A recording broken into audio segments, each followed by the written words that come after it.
Can Topuria be a 2-weight world champion? It's going to be interesting. What I like watching with him is his foot placement. Okay. The way he distributes his balance through his feet is unbelievable. So he's never too far forward. He's never too far back. He stands with a wide stance, even though he is quite short. It's going to be interesting though, because Charles Oliveira, he has been whacked off some of the biggest hitters in the sport and come back and won. So what are you seeing with the most exciting fighter in the whole of MMA? Let's be straight about it.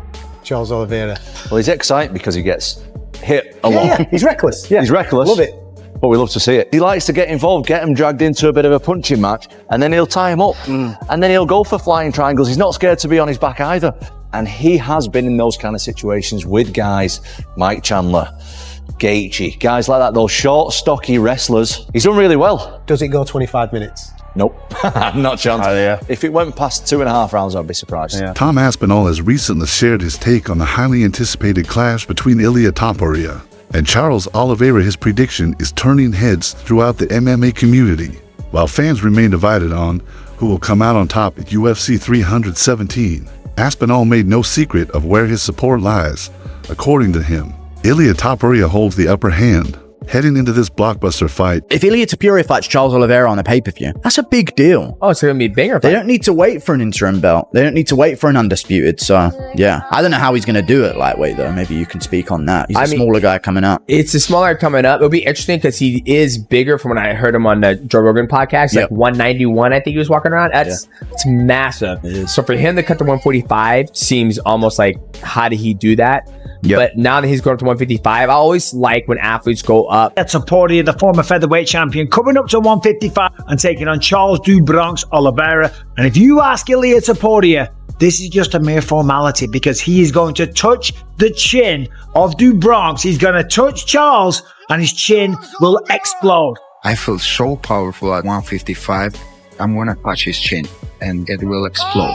That is the confidence that he has coming into this fight. That's the confidence that he has going into every single fight. Remember when he fought Volkanovski, he changed the bio on his Instagram to the featherweight champion of the world. Now, of course, he's calling out Islam Makhachev because he ducked him, he ran away from the division because he doesn't want to face him. And he's going up against Charles "Do Bronx" Oliveira. And as I said, in his mind, it's just a formality. He's going to touch him, he's going to drop him, he's going to knock him out, the chin's going to explode. Whatever you want to call it, he's very, very confident of getting a finish. And I'm not surprised. Out of all of his fights, only 2 have gone to a decision. Aspinall believes that Topuria's current momentum, knockout power, and ice-cold composure might prove overwhelming for Oliveira, particularly considering the grueling battles Charles has endured in recent years. That wear and tear, according to Tom, could be a major factor in this matchup. He fought this dude, Jai Herbert, and he went up to 155 for that fight. He gets head kicked 99 times out of 100. It's like the beginning of the end. He scrambled, got a hold of him. If he was standing up, Jai Herbert could have caught him with a bunch of other shots and put him away. Next round, sent him into the dark lands. I mean, literally slept him, face planted him, and walk-off KO. Topuria's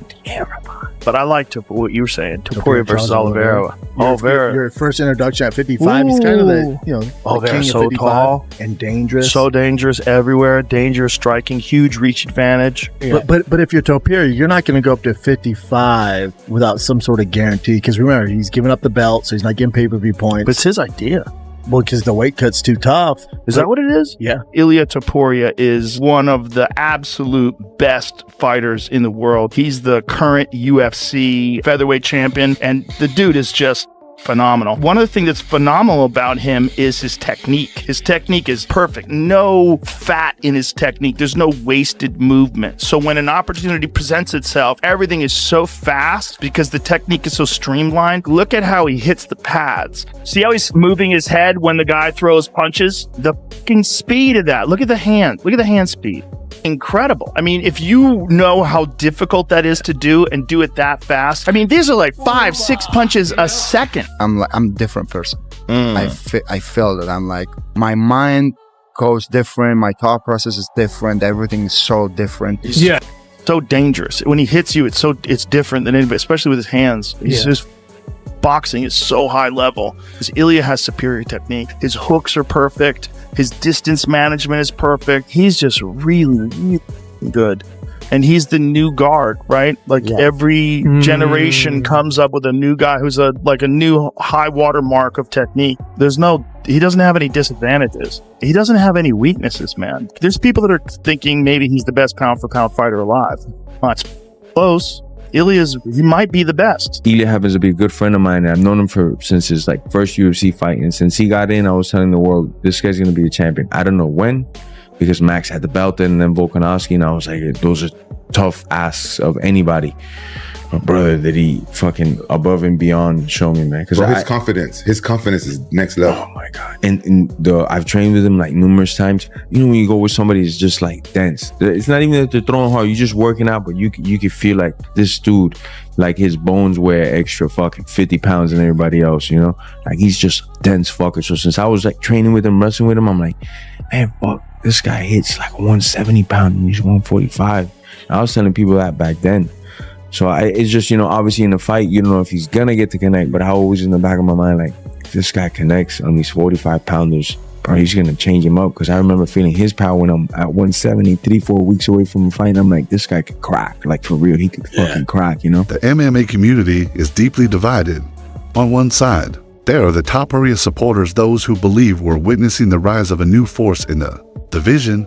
They argue that Ilia's relentless pace, granite chin, and knockout power could be the perfect formula to shut down Oliveira's slick jiu-jitsu and high-volume striking. On the other side stand the loyal followers of Charles Oliveira fans, who haven't forgotten that Duke Bronx has defied the odds time and again. They point to his stunning finishes over Justin Gaethje and Michael Chandler, and the brutal battles he survived, fights that would have broken most fighters, as proof that counting him out is a mistake. Standing there upright like you're saying, and when he gets inside, he's going to use that boxing, and Charles' head's going to be up, and Ilia's got a really good way of connecting with that chin on the inside. Really, really nice. Just like what he did with Volk, and I think if Charles doesn't get him up the middle with knees or front kicks up the middle, he's going to have a hard time with his boxing against him, and he's going to have a hell of a time trying to take him down. Insane! That is not right! To be the world champion that defended 3 times, has more submissions than anyone in UFC history, and he's a -370 favorite. That's a dangerous fight. Merab calls it stupid to make Ilia Topuria fight Charles Oliveira before Islam Makhachev. How was that? Ilia Topuria says he got promised that he would fight for the title if he vacates. By who? The security guard outside his room? Yeah, he kind of hinted that he got promised that. I feel like Charles, Ilia... That'd be fucking fire. I think Ilia might batter him. The way Charles comes forward with those reckless knees... And he's got the chin floating up high too. Stands up tall like a really tall Muay Thai guy, and Ilia's like a low boxer. That's a dangerous fight for Charles. Why? It's not fair for 155 pounds. Right. But if he move up and he beat somebody like Charles, of course. Yeah. And I think, you know what I think? Yeah. I think he can beat him. Yeah. Yo, Henry. Whoa! Tell that ain't fire kush. Hey, 100%. This is exactly how I feel. Yes, I do believe Ilia Topuria can win that fight. You see it. Charles Oliveira gets hurt in a lot of fights, and he gets dropped in a lot of fights. And so now you throw in a guy like Ilia that doesn't just hurt you, he will get you out of there, that mixes up the attack, goes to the body, goes to the head. I think Ilia is the favorite in that fight. Taking nothing away from Charles Oliveira. Charles is very, very dangerous, and Charles is very, very good. But I think Ilia is a favorite in that fight, and I think 100% he goes out there and he gets through Charles Oliveira. 100%, he's next for that. This bout is more than just a potential title eliminator. It's a defining moment to determine who's truly next in line for UFC Gold Dot, with top-tier fighters like Tom Aspinall already backing Topuria. The spotlight and the stakes couldn't be higher, Dot, so the question remains, who do you see emerging victorious?